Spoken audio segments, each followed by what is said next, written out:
Hi అండి అందరికీ. ఈరోజు చపాతీతో ఆలు కుర్మా చేద్దాం. ముందుగా ఆయిల్ పోసుకున్నాం. తర్వాత అనాస పువ్వు, యాలకులు, చెక్క, లవంగాలు, బిర్యానీ ఆకు వేసుకుందాం. ఫ్రెండ్స్, బిర్యానీ ఇంగ్రీడియంట్స్ వేసాం కదా, అవి లైట్గా ఫ్రై అయిన వెంటనే పచ్చిమిర్చి ఆనియన్ వేసి కట్ చేసుకున్నాం. ఆనియన్స్ పచ్చిమిర్చి వేసుకున్నాం. ఇది బాగా కొద్దిగా బ్రౌన్ కలర్ అయ్యే వరకు ఫ్రై చేసుకుందాం.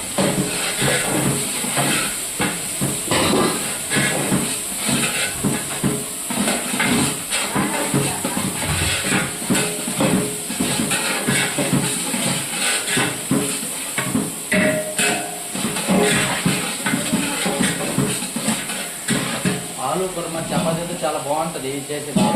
అసలు వీడియో పూర్తి వరకు చూడండి, చాలా బాగుంటుంది. మీరు కూడా ట్రై చేయండి. చాలా అంటే చాలా బాగుంటుంది. చాలా నీట్గా చెప్తాను. మైక్ లేదు కాబట్టి వాయిస్ క్లారిటీగా ఇది వినిపించకపోవచ్చు, కానీ నేను చెప్పే ఏమంటే చాలా బాగుంటుంది.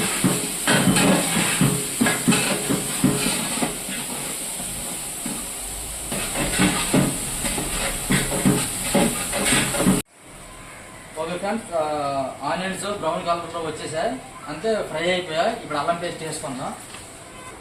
అల్లం పేస్ట్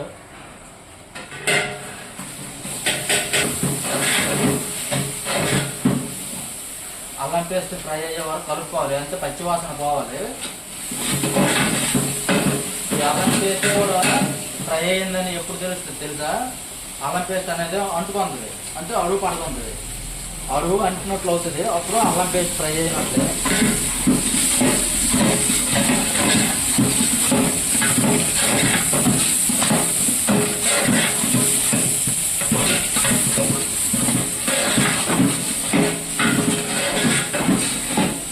ఫ్రెండ్స్, అల్లం కూడా ఫ్రై అయిపోయింది, అల్లం పేస్ట్.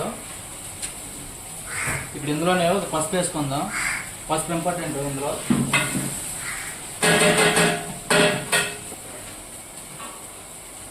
ఇప్పుడు ముందుగానే పేస్ట్ పట్టుకున్న గసగసాలు, జీడినొక, దోసపప్పు పేస్ట్ ఇది ఒక 150 గ్రాములు ఉంటాయి. గసగసాలు ఒక 20 గ్రాములు ఉంటాయి.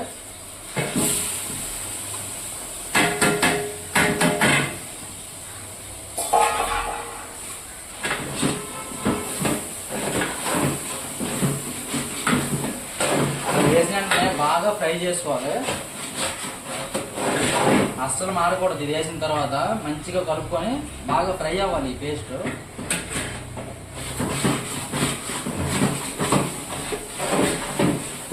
దాల్చిపప్పు, జీడినొక, గసగసాలు ఈ మూడివి. కొంతమంది పచ్చి కొబ్బరి వేసుకుంటారు పేస్ట్గా.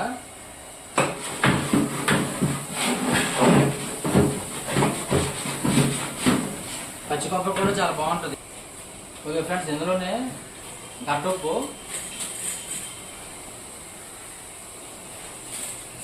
మనం టేస్ట్కి సరిపడ్డా చేసుకోవాలి.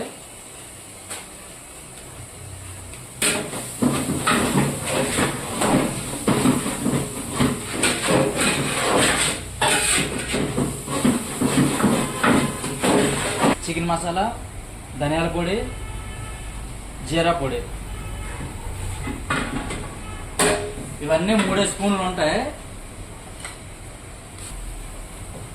ఇందులో టమాటా ఒక 2 కేజీలు ఉంటాయి. టమాటాలు పేస్ట్ పట్టుకున్నాం.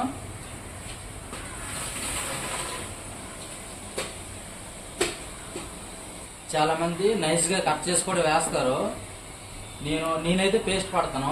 నైస్ కటింగ్ చేసుకున్నా బాగుంటుంది కుర్మాకి.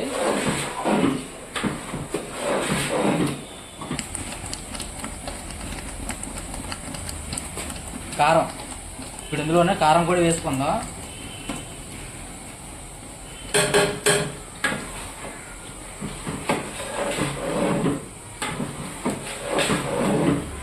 ఇప్పుడు ఇవన్నీ వేసుకొని బాగా ఫ్రై చేసుకోవాలి, చాలా నీట్గా. అడుగు పట్టకుండా, అడుగు పట్టిందనుకో, మారిపోయిందనుకో కర్రీ మొత్తం మాడవాసన వచ్చేస్తుంది. అడుగు పట్టకుండా చూసుకోవాలి మనం.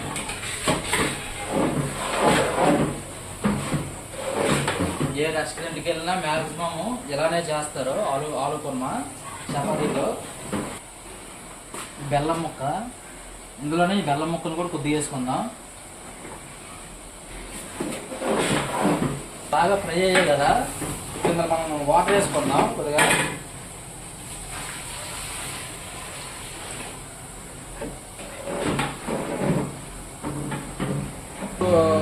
మనం ముందుగానే తయారు చేసుకున్న గ్రేవీ అనేది బాగా మరిగింది. ఇప్పుడు ఈ ఆలుని బాగా పిసుక్కున్న ఆలుని గ్రేవీలో వేసుకుందాం.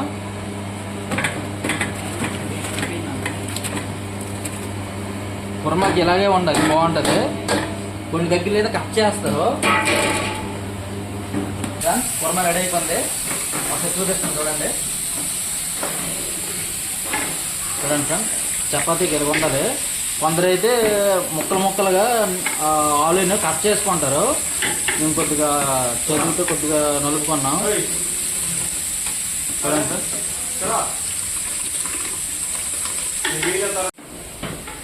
ఫ్రెండ్స్ ఈ విధంగా పైకి ఆయిల్ తేలాలి. ఆయిల్ చేస్తే బాగా ఫ్రై అయిపోయినట్టు, అంటే కరెక్ట్గా ఉడుకున్నట్లే గ్రేవీ కూడా. ఇప్పుడు కొత్తిమీర వేసి సైడ్ని పెట్టుకోవడమే, చపాతీలు సర్వ్ చేసుకోవచ్చు. ఇలాంటి వీడియోస్ మీకు ఇంకా కావాలంటే లైక్ చేయండి, షేర్ చేయండి, సబ్స్క్రైబ్ చేసుకోండి. బాయ్.